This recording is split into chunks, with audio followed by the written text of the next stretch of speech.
Sir, खरीफ का भी समय आ रहा है तो बुआई के लिए, निराई गुड़ाई के लिए कौन सा यंत्र है जिसको हमारे किसान भाई ले सकते हैं? खरीफ मौसम में खेती बाड़ी के लिए खासकर धान हम लोग लगाते हैं और या मक्का लगाते हैं, उसके लिए भी कई कृषि यंत्र है किसान भाई। और आप उसको जो है उन यंत्रों का व्यवहार आप उसको कर सकते हैं, बारीकी से कर सकते हैं। सिर्फ है कि उसको किस तरह से करेंगे आप इसको समझ लें। हम किसान भाइयों को बताना चाहते हैं कि जिस तरह से आप धान की बुआई करते हैं तो धान बुआई के 3 तरह से किसान भाई आप कर सकते हैं। हम लोग बोलते हैं कि पंक्ति में शक्ति है, मतलब अगर किसी भी फसल को अगर पंक्ति में बुआई करते हैं तो उसका उपज 1.5 गुना से 2 गुना होगा, ज्यादा होगा।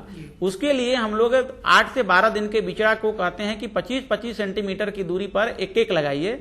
और इसमें देखिए हम किसान भाई को बताते हैं कि रोपनी के 15 दिन के बाद कोनो वीडर एक मशीन है, उस मशीन के धान के 2 लाइन के बीच में चलाने से उसके बीच में जो घास पात रहता है उसको वह काट करके मिट्टी में मिला देता है और वो मिट्टी को मुलायम बना देता है और जो जितने भी घास पात रहते हैं उसको मिला करके वो हरा खाद तैयार हो जाता है। तो किसान भाइयों, आपका कोनो वीडर जो मशीन है, लेकिन उसमें दूरी आपको 25 सेंटीमीटर होना चाहिए पौधे से पौधे और पंक्ति से पंक्ति, तभी वो मशीन चल पाएगा। और बोने के पहले हम लोग किसान भाई को मार्कर का व्यवहार करते हैं, 25-25 सेंटीमीटर की दूरी पर वो मार्कर रहता है, तो इसलिए आप मार्कर का व्यवहार कर सकते हैं किसान भाई। तो सीधी विधि से अगर बुआई करना चाहते हैं तो ये दोनों यंत्र काफी उपयोगी हैं। इसके बाद हम लाइन में बुआई करने के लिए किसान भाइयों को कहते हैं कि ये तो हमारे छोटे और मध्यम किसान भाइयों के लिए है, लेकिन जो बड़े किसान भाई हैं उनको हम लोग पैडी ट्रांसप्लांटर के माध्यम से कहते हैं कि आप बुआई कीजिए। और इसमें 15 से 18 दिन के जो बिचड़े होते हैं, उस बिचड़े को जो पैडी ट्रांसप्लांटर मशीन है उस मशीन पर हम रख देते हैं और मशीन लाइन में बुआई करते हुए चली जाती है और आपको 1 घंटा में 1 एकड़ 1.5 एकड़ तक आराम से किसान भाई आप बुआई कर सकते हैं और लाइन में बुआई कर सकते हैं। और आपके पौधे अच्छे होंगे, लाइन में बुआई करने से हवा का संचार होगा, उसको प्रकाश अच्छा मिलेगा, उसके बाद घास पात की समस्या बहुत नहीं रहेगी। तो ये हमारा पैडी ट्रांसप्लांटर है, जिसमें हम लोग किसान भाइयों को भी इसमें अनुदान भी हम किसान भाई को दे रहे हैं, 2000 रुपए पर एकड़ की दर से यहाँ पर हम लोग बिहार में दे रहे हैं। और इसके साथ ही साथ लाइन में बुआई करने के लिए धान का हम लोग ड्रम सीडर का व्यवहार कर रहे हैं किसान भाई। तो अगर ड्रम सीडर से अगर आप बुआई करते हैं तो लाइन में आपकी बुआई होगी और बिल्कुल कम खर्च में आपकी बुआई हो जाएगी। जैसे आप देखते हैं कि कभी कभी मानसून विलंब हो जाती है, आप बिचड़ा समय पर नहीं गिरा पाते हैं, तो ड्रम सीडर से आप जो है सिर्फ बिचड़ा को अंकुरित कर दें और उस ड्रम सीडर में डाल दें और खेत अगर हल्का भी अगर सिंचाई होती है तो उसको खेत को जोताई करके प्लेन कर दें और उसके ऊपर आप ड्रम चलाते चले जाएं तो लाइन में आपकी धान की बुआई होती चली जाएगी। तो ये आपका टेक्निक है जिसमें हम आपको चाहते हैं कि आप इसे बुआई करें। और मक्का के लिए भी आपका जो है लाइन में बुआई करने की मशीन है, आप उसका भी बुआई कर सकते हैं मक्का से। तो ये धान और मक्का हमारा मुख्य फसल है किसान भाई, जिससे आप जो हमारे मशीनें हैं जिससे आप बुआई कर सकते हैं। और व्हील होता है जो आप दोनों लाइन के बीच में घास निकाल सकते हैं। इस तरह से किसान भाई खासकर लाइन में बुआई जरूर कीजिए और कोनो वीडर, मार्कर, पैडी ट्रांसप्लांटर और ड्रम सीडर से जरूर धान की बुआई कीजिए, तो निश्चित रूप से आपकी उत्पादन 1.5 गुना से 2 गुना अधिक होगा।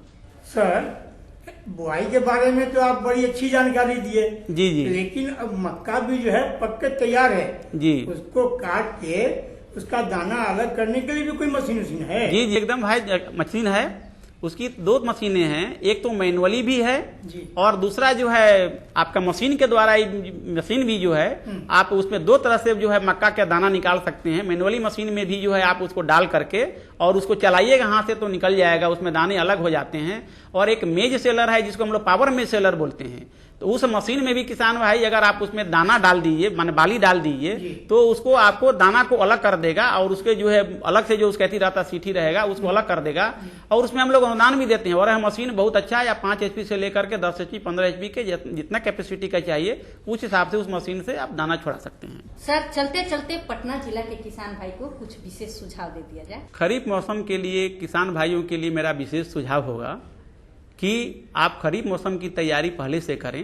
पहला तो कि जो है आप अधिकांश क्षेत्रों में या तो धान लगाते हैं किसान भाई या मक्का लगाते हैं, तो आप जो भी बीज लिए वो विश्वसनीय स्रोत से लीजिए।